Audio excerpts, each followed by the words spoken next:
Okay, nandito pa rin ako. Makakarami ako ng video nito sa aking ginagawa. Okay, isa ako sa mga nakapag-asawa ng tinatawag nilang AFAM. Okay. Kayong mga marites dyan, sasabihin nyo naman, isa na namang Pilipina na ahon sa kahirapan. Wait. Ala. Sana all. Sana all. Okay. Pag-usapan natin yan.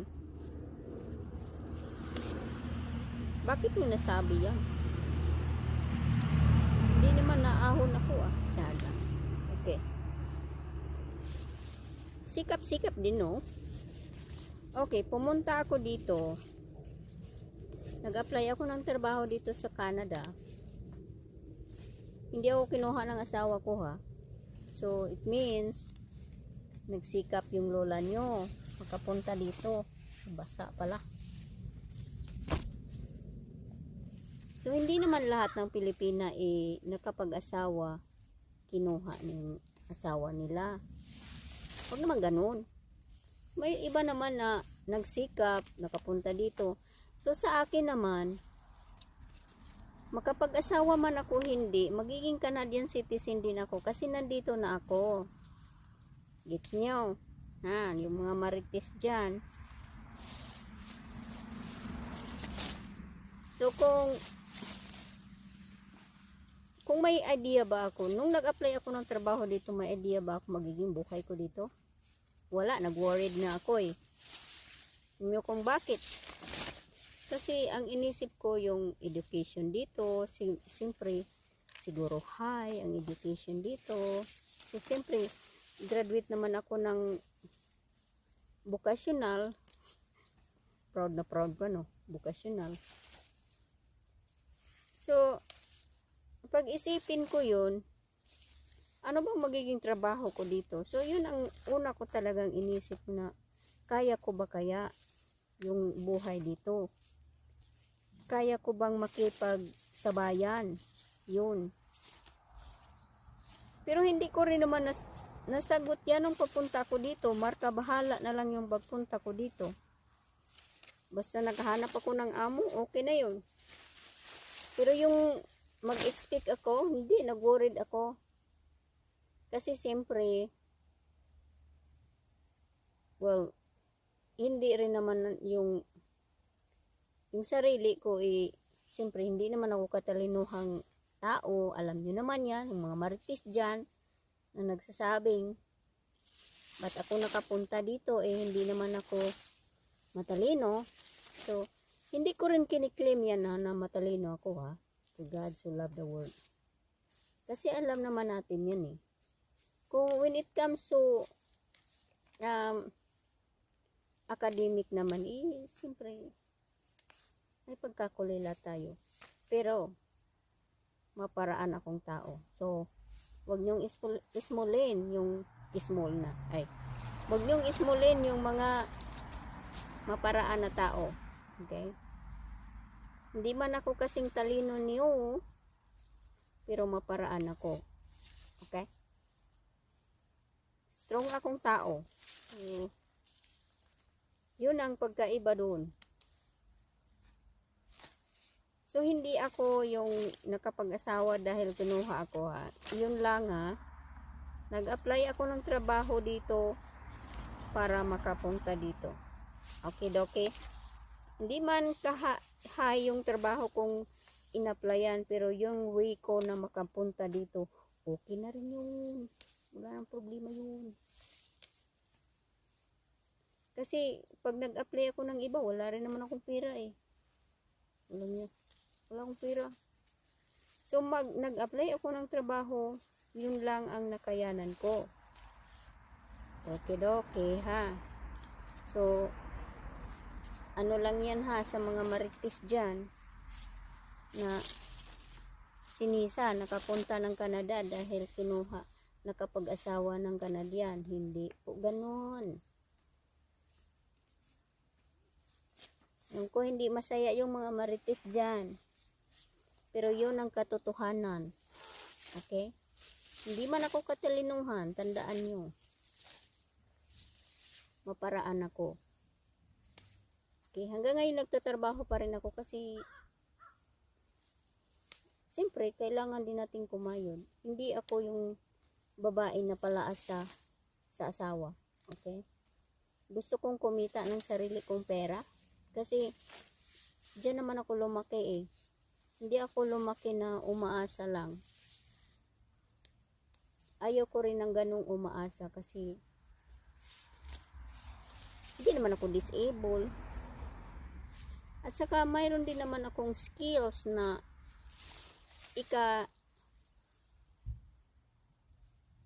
paano ba sabihin yan?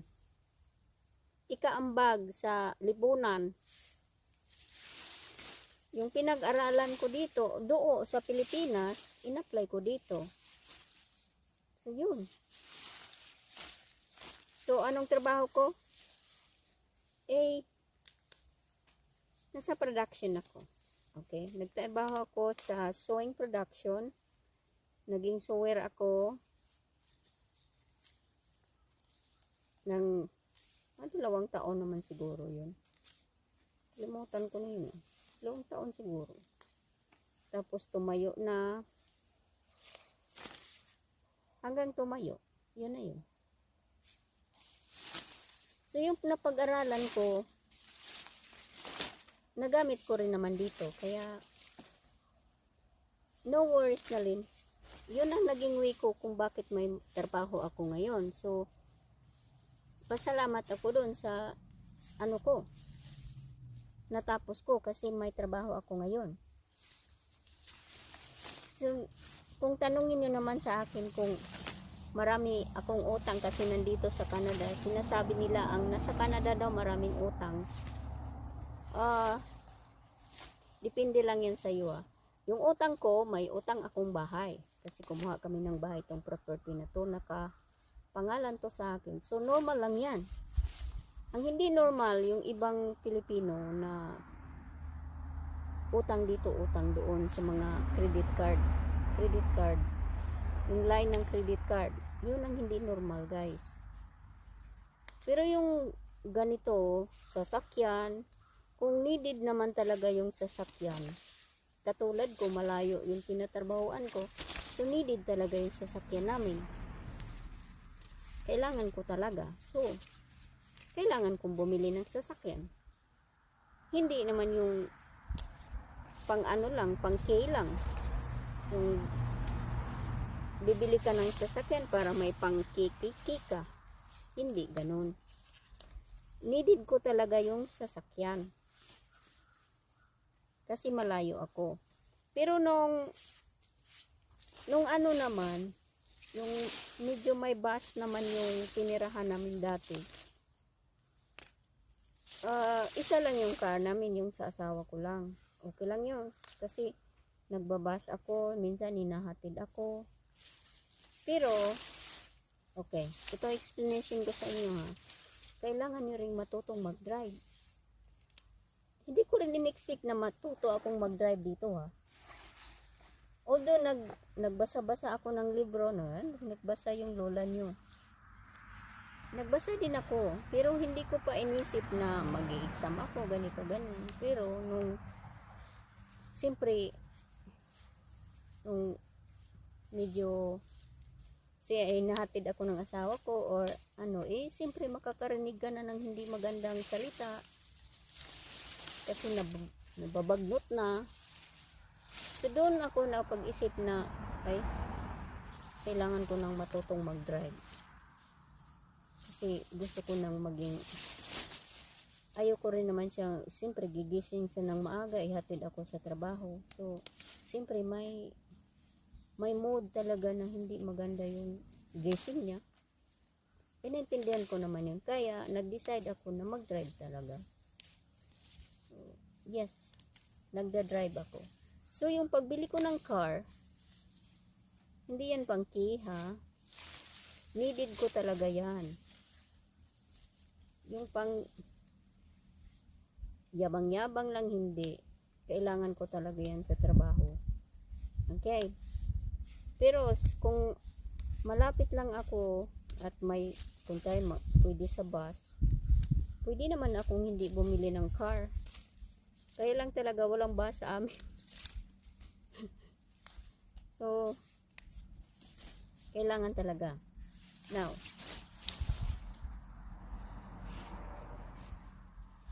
okay, hindi utang ang utang ko yung bahay lang.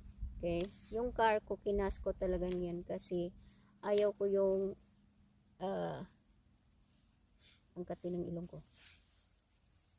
Maraming binabayarang utang na hindi na magkasya yung sahod ko. Baka diba? Although tinutulungan naman ako sa ibang bayarin, pero siyempre nagwo-worry din siya baka dubol-dubol kasi yung utang pag may car ka eh. Kaya fully paid yung car namin. Pero yung car namin guys, hindi yan brand new ha. Not, hindi yan brand new. Okay. Pero kahit hindi brand new, mahal pa rin. So, pero talagang pikit mata na lang na bayaran mo ng buo para sa lang talaga, wala akong maraming utang. Kasi ayaw din ng asawa ko ng maraming utang, kaya yun. Hindi rin biro yung magbitiw ka ng malaking halaga. Kasi yung car na binili namin, para makasave daw ako sa gas, kasi medyo nga malayo, hindi kami bumili ng gas, panggas. Bumili kami ng electric. So yung car ko talaga electric na. Oh, yayamanin yung lola nyo. Kala nyo lang ganito ako. Hindi lang halata. Char!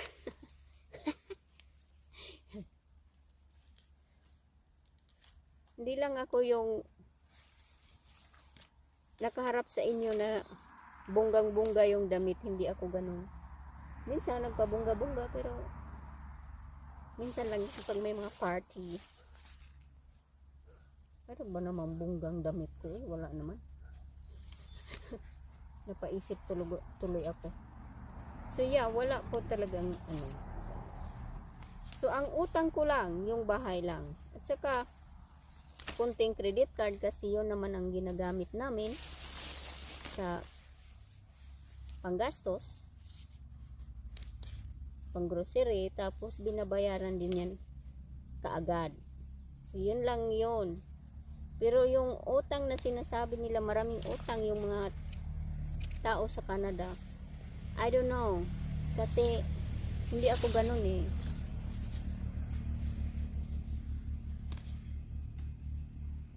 Wala sa vocabulary ko yung credit card ko.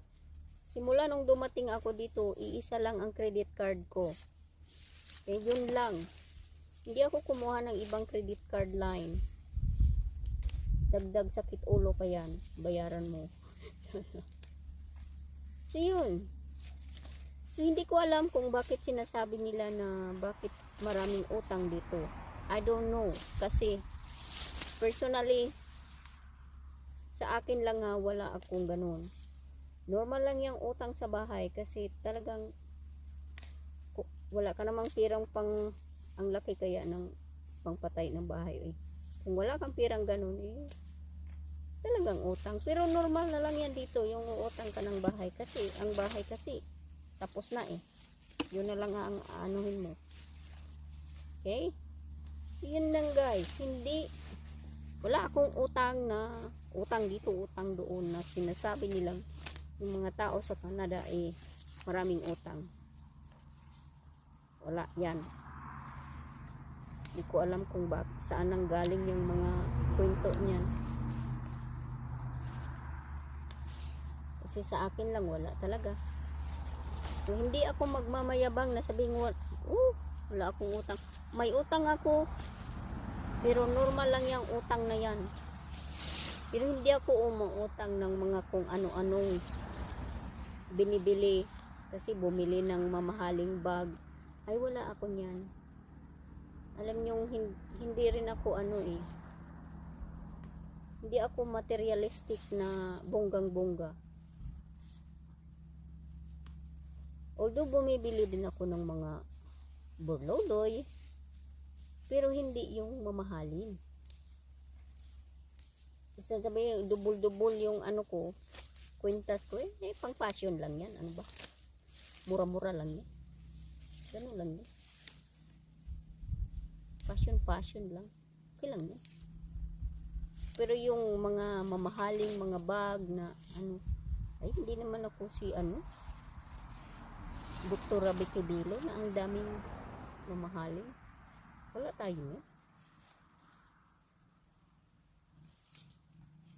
So yun lang guys, hindi ako yung ano,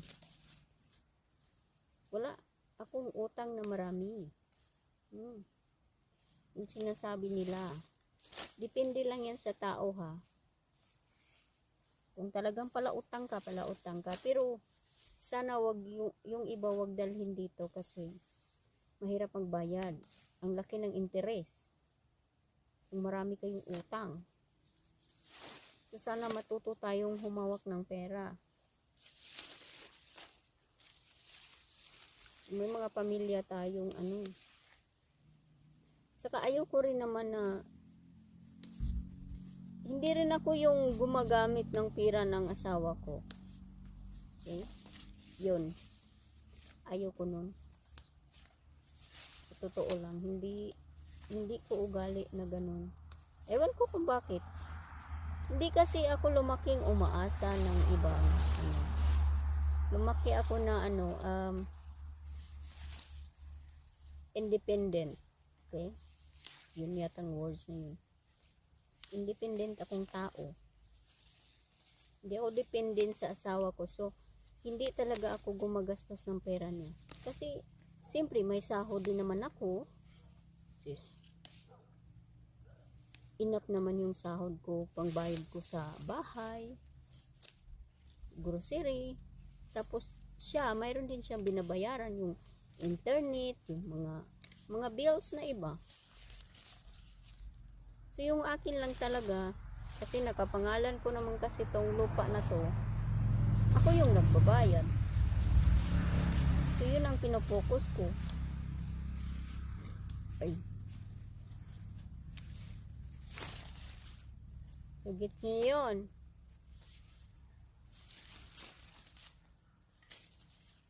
So, yes, Canadian citizen na po ako.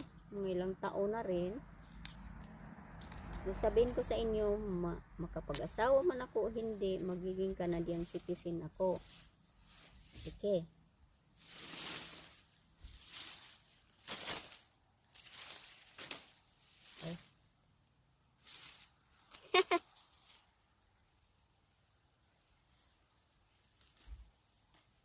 I harvest my leaves. Oh. You have your coat on. I'm cold. Yeah.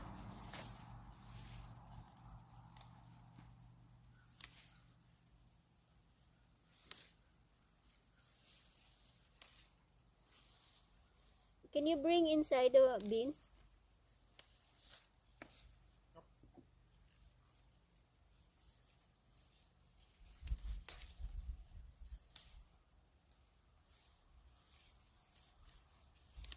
This is full of vitamins. You know that?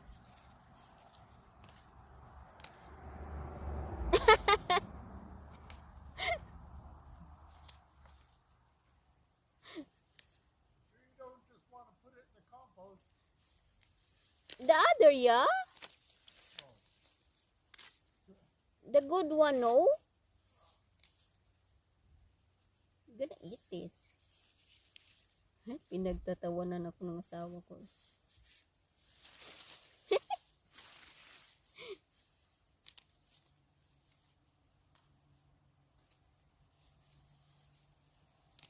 So, yun.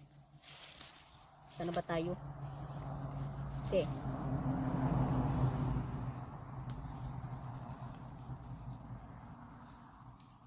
So, balik tayo sa ano, kwento ng buhay. Okay. So, yun lang po guys. Wala na akong maikwento.